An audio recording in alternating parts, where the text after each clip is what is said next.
Ano ang ating natutunan ngayong gabi mga kapuso? Number one, talagang there is no question that yung average income ng mga households dito sa Pilipinas ay very much correlated to the highest educational attainment of the household heads. Makikita mo, kung ang household head mga grade 6 lang, ganito lang ang sweldo. Pataas ng pataas ng pataas ang income as they go up the educational ladder. Okay? So if you have a college education or better, masteral graduate education, talagang nasa highest income bracket ka na. That's number one. Number two, it's no question that college education gives you advantages. Pero wag nating kalimutan, natutunan rin natin ngayong gabi, na kung miski hindi ka college educated, kung meron kang vocational training, particularly in courses where the demand for your services is great, mataas rin ang income natin. We're talking about welders, we're talking about plumbers, we're talking about whatever, cooks, etc. These are very, very important income-earning activities that do not require a college education. Sino mga nag-o-offer doon? Mga TESDA. Now, however, if we talk about college education, at saka natatakot tayo, nasisindak tayo sa pataas ng tuition fees, hindi naman pwedeng just because tumataas ang tuition fees, magiging desperate na tayo. Pag-isipan po natin na merong mga alternatives. In other words, it is worth looking at those alternatives rather than saying, hindi na ako papasok, magda-drop out na lang ako kasi mataas ang tuition fees.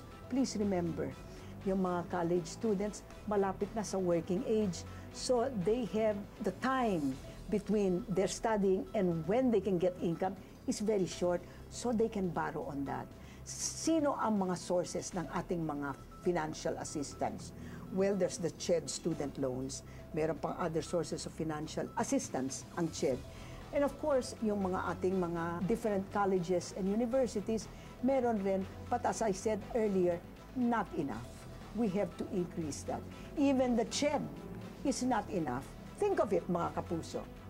Ang kanilang budget for financial assistance is 501 million people. How many students are there in college?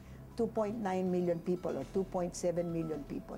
Ang ibig sabihin nun, roughly, they can only offer this kind of financial assistance on the average 15,000 pesos a year to 33,000 students. 33,000 students out of 2.7, 2.8, 2.9 million students. Pwede ba na ating lakihin yung ating mga this kind of assistance?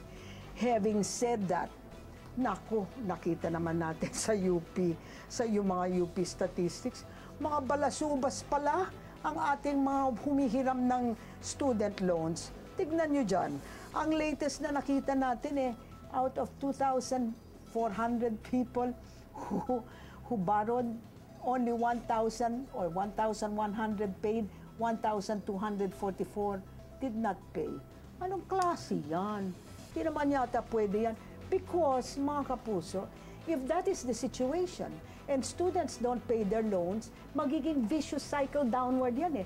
Students don't pay their loans, mawawala na ng pera.